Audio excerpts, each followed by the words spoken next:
What's up, card hunters? How's it going? I'm Country with Card Hunter Weekly, and as you can see, my card table still is a hot mess. But today I wanted to share with you a little about my shipping process and what I do. Pretty much we're going to talk about the PWE plain white envelope shipping, and then I still do the same method for cards that sell for more than $20. I just actually add a different level of protection. But I'm going to fix this here, but I go probably way above and beyond compared to some people. That's fine. I don't like the blue tape because it leaves residue still sometimes, not always, but it's just something I want to do different. I want to be different, right? That's my goal. This one turned out sloppy because I was getting it set up for you, but it's quick.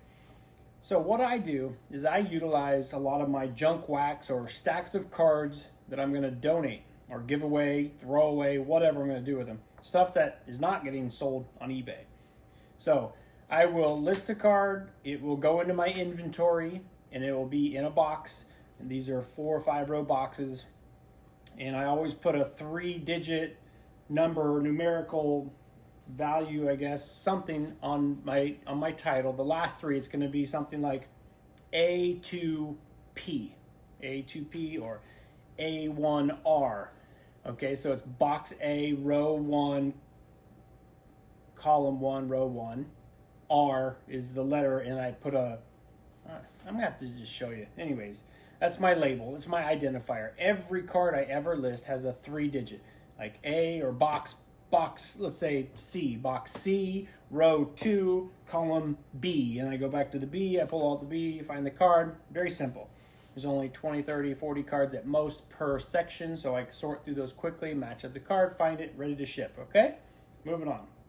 I'll show you more about that later, how I inventory. And then I put the card in a penny sleeve. It's already in a penny sleeve.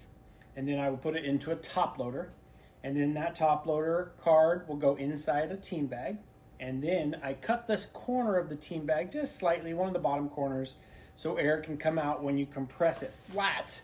It doesn't stick up because PWE, I believe it was right at a 1/4 inch. It has to be a 1/4 inch. And I use these rigid envelopes, as you can see. They're thin, they're rigid, they're tough.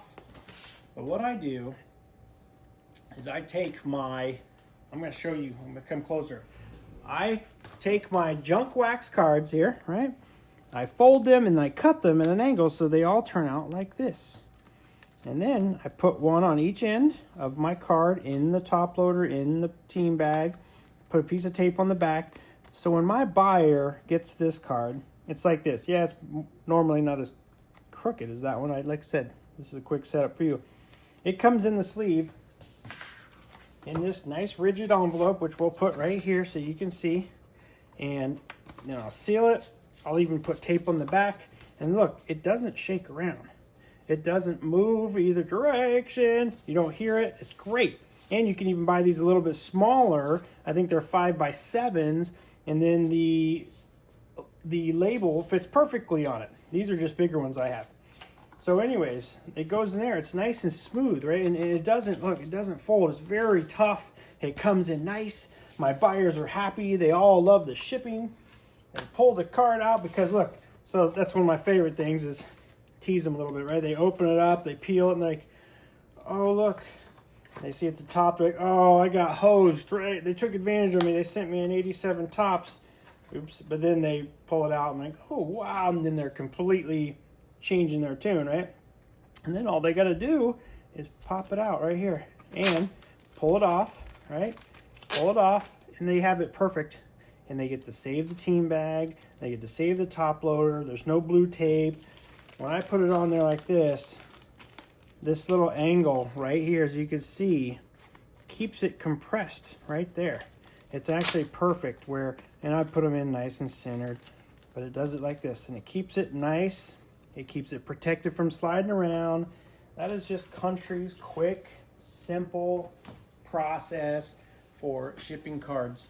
I want my buyers to rip it open and be like, wow, this is the best shipping I've ever experienced for a $1 card, $2 card, $20 card, right?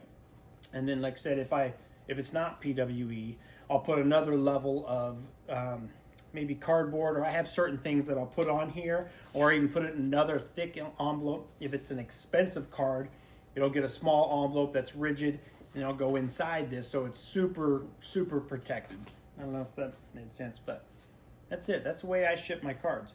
I think it's a little more work, but I like it because I get to use my junk wax, my stacks of cards that don't get used anywhere else.